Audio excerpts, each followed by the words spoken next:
through cos 3x is equal to 4 cos cube x minus 3 cos x. So ಮೊದಲನೇದಾಗಿ cos 3xನ ಹೇಗೆ ಬರ್ಕೊಳೋದು? ಹೌದು, cos of 2x plus x.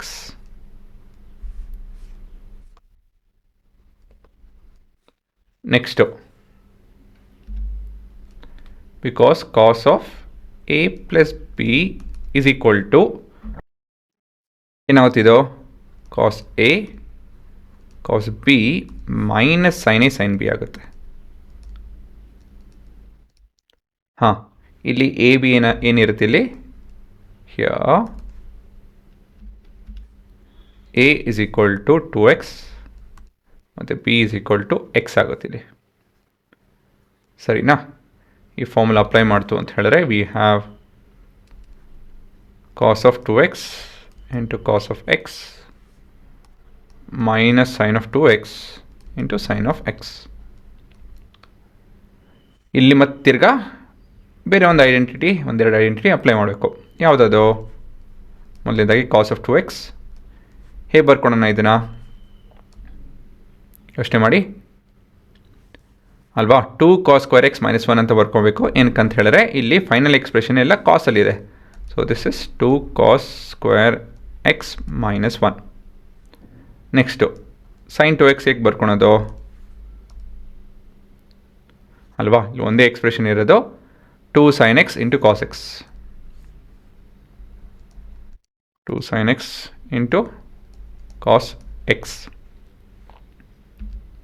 Next substitute ಮಾಡಿದಾಗ ಇದೇನಾಗುತ್ತಿದೋ 2 cos square x minus 1 times of cos of x minus 2 sin x cos x into sin of x. So ಇಲ್ಲಿ ಬ್ರ್ಯಾಕೆಟಲ್ಲಿ open ಮಾಡ್ತು ಅಂದರೆ ಇದು 2 cos cube x minus cos x minus of 2 sin square x cos x ಆಗುತ್ತೆ ಇಲ್ಲಿ. ತಿರ್ಗಾ ಇನ್ನೂ complete ಆಗಿಲ್ಲ ಇಲ್ಲಿ. cos square x ಬೇಡ ನಮಗೆ, ಅದ್ರ ಬದಲಾಗಿ sin square x ಬೇಡ, ಅದ್ರ ಬದಲಾಗಿ ಏನು ಸಬ್ಸ್ಟಿಟ್ಯೂಟ್ ಮಾಡ್ಬೋದು ನಾವು?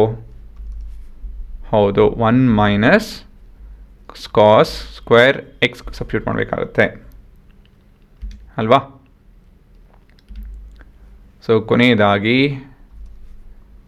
2 cos cube x minus cos x minus 2 times of 1 minus cos square x into cos x. So this is equal to 2 cos cube x minus cos x minus 2 times of ಈ expression ಮತ್ತು cos x ಅಂತ ಹೇಳಿದ್ರೆ minus 2 cos x minus 2 cos x into 1s minus 2 cos x minus of minus is plus 2 cos x into cos square x is 2 cos cube x ಅಲ್ವಾ. ಈ like terms ಹುಡುಕಿ add ಮಾಡಿ ಇವೆರಡು like terms. So this is 4 cos cube x, ಇವೆರಡು like terms. So ಇದು 1 ಇದೆ, ಹಾಗಾಗಿ ಇದು 3 cos x ಆಗುತ್ತೆ. ಸೊ ಇದೇ ನಿಮ್ಮ ಉತ್ತರ.